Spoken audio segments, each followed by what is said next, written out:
साथियों आपको याद होगा मैंने अब से कुछ दिन पूर्व, मतलब लगभग एक दिन ही है, 28 अगस्त की बात है, एक दिन बीच में है, एक सेशन किया था और सेशन में बताया था कि क्या टेलीग्राम बंद हो जाएगा क्या। और टेलीग्राम बंद होने के पीछे का मैंने कारण बताया था कि जो इसके ऑनर हैं पावेल दुरोव, जो इसके मालिक हैं, सीईओ हैं, उन्हें फ्रांस ने गिरफ्तार कर लिया। यह गिरफ्तारी की खबर थी जिसके ऊपर रूस ने फ्रांस को चेतावनी दी थी, रूस की फ्रांस को चेतावनी थी। साथ ही साथ मैंने अपने सेशन में बताया था कि यूएई ने भी फ्रांस के ऑफिशियल्स से कहा है कि भाई पावेल दुरोव को निकालने के लिए हमारे कुछ रास्ते दीजिए, या फिर एक तरह से कहिए तो काउंसलर एक्सेस दे दीजिए, यानी कि हमारे वकील जाके कम से कम मिल तो लें उस आदमी से कि भैया चक्कर क्या है, क्यों फंस गए हो, हम आपकी कैसे मदद कर सकते हैं। दिमाग में आएगा यूएई बीच में क्यों आ गया? क्या रशिया के कहने पर यूएई बीच में आया था? नहीं, पावेल दुरोव के पास में यूएई की भी नागरिकता है, रशिया की भी नागरिकता है। ऐसे में यूएई उन्हें अपना सिटीजन मानते हुए, क्योंकि पावेल दुरोव ने अपना जो टेलीग्राम का ऑफिस है ना वो दुबई के अंदर ही बनाया हुआ है, वहीं से वो ऑपरेट करते हैं। ऐसे में दुबई की तरफ से यानी कि यूएई की तरफ से बोला गया फ्रांस को कि सर उन्हें भेजिए, उन तक एक्सेस पहुंचाइए। ये घटना जब घटी तो एक तरह से वर्ल्ड के अंदर बड़े सारे लोग इन्वॉल्व होने लगे, Pavel Durov versus Emmanuel Macron. और ये चूंकि बात टेलीग्राम की है, टेलीग्राम ओरिजिनली बिलोंग करता है रशिया से। टेलीग्राम जैसे सोशल मीडिया प्लेटफॉर्म पर लंबे समय से वेस्टर्न वर्ल्ड यानी कि अमेरिका और उसके पिछलग्गू कंट्री मिलकर के चाहते हैं कि टेलीग्राम जैसे सोशल मीडिया प्लेटफॉर्म का एक्सेस उन्हें मिल जाए, ताकि वहां से होने वाले जो भी संचार हैं, जो भी सोशल मीडिया के मैसेजेस हैं, उन पर कंट्रोल स्थापित किया जा सके, ऐसा पावेल दुरोव कहते हैं। पावेल दुरोव की गिरफ्तारी होती है ये कहते हुए कि टेलीग्राम का उपयोग बहुत सारे गलत कामों में होता है, चाहे ड्रग स्मगलिंग हो या फिर किसी के साथ ब्लैकमेलिंग हो या फिर आतंकवादियों के द्वारा आतंकी हमले हो, टेलीग्राम का उपयोग किया जाता है। ऐसे में इनको गिरफ्तार कर लिया है बिकॉज ये केवल 50 लोगों की कंपनी के साथ पूरी दुनिया के 175 देशों में टेलीग्राम चला रहे हैं। ये ही की पर्सन है, इन्हें गिरफ्तार करेंगे तो ही चीजें रिजॉल्व होंगी। और इन्हें अजरबैजान से जैसे ही इनकी फ्लाइट फ्रांस में लैंड हुई, इन्हें गिरफ्तार कर लिया गया। लेकिन इनकी गिरफ्तारी के कुछ ही समय बीते होंगे कि एक खबर अखबार की सुर्खी बनती है। आप यहां फाइनेंशियल एक्सप्रेस की एक कटिंग देखते हैं जहां लिखा है कि यूएई ने $20 बिलियन के राफेल डील को कैंसिल कर दिया है क्योंकि फ्रांस ने टेलीग्राम के सीईओ को गिरफ्तार किया हुआ है।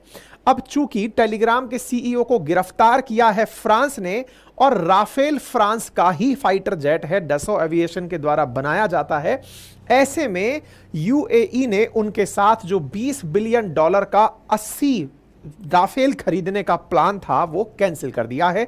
ये हेडलाइन बनती है और इस हेडलाइन के अंदर एक्सप्रेस डिफेंस लिखा आता है।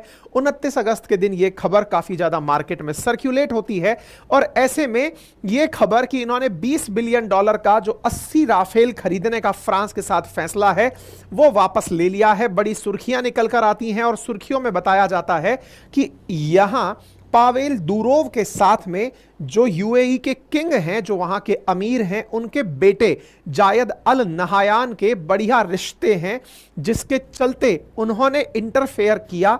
अपने पिताजी से कहा कि साहब पावेल दुरोव को वहां से निकलवाइए, अदरवाइज फ्रांस को कहिए कि हम आपसे रिश्ते तोड़ देंगे। ऐसा कहते हुए एक न्यूज आती है और ये राफेल डील को तोड़ देते हैं, ये सुर्खी बनती है। मतलब जहां टेलीग्राम की खुद की कीमत लोग $3-4 बिलियन नहीं लगा रहे, वहां $20 बिलियन का राफेल समझौता यूएई तोड़ देता है। दुनिया में यह खबर जंगल में आग की तरह फैलने लगती है, दुनिया भर के अखबारों की सुर्खियां बनने लगती हैं, लोग चर्चा में विमर्श करने लगते हैं कि 80 राफेल लेने वाला यूएई फ्रांस को ऐसा मतलब सदमा दे दिया है जैसा कुछ दिनों पहले ऑस्ट्रेलिया ने फ्रांस को दिया था, जब अमेरिका और ब्रिटेन ने मिलकर ऑकुस गठबंधन के तहत ऑस्ट्रेलिया को न्यूक्लियर सबमरीन देने का वादा किया था। कुछ वैसा ही हो गया है। राफेल को स्पेशल बनाने वाली जो खासियतें हैं वो ही इसके बिकने का बड़ा कारण है, क्योंकि ये 4.5 जनरेशन का वो फाइटर जेट है जिसने अफगानिस्तान, इराक, सीरिया जैसी जगह पर अपनी उपयोगिता दुनिया में सिद्ध की है।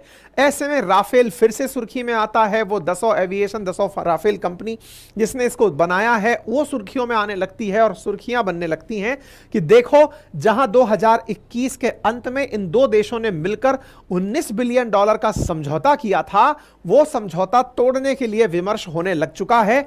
ऐसे में यूएई ने साफ मना कर दिया है फ्रांस को कि भैया रहने दो, आपके साथ एग्रीमेंट बढ़ चढ़ के हुआ था, लेकिन अब हम इस एग्रीमेंट को आगे नहीं ले जा सकते। आपको मैं बता दूं कि दुनिया में Rafale Egypt, India, Qatar, Greece, Croatia, UAE और इंडोनेशिया इन देशों के पास में है और ये दुनिया के सक्सेसफुल फाइटर जेट्स में जाना जाता है।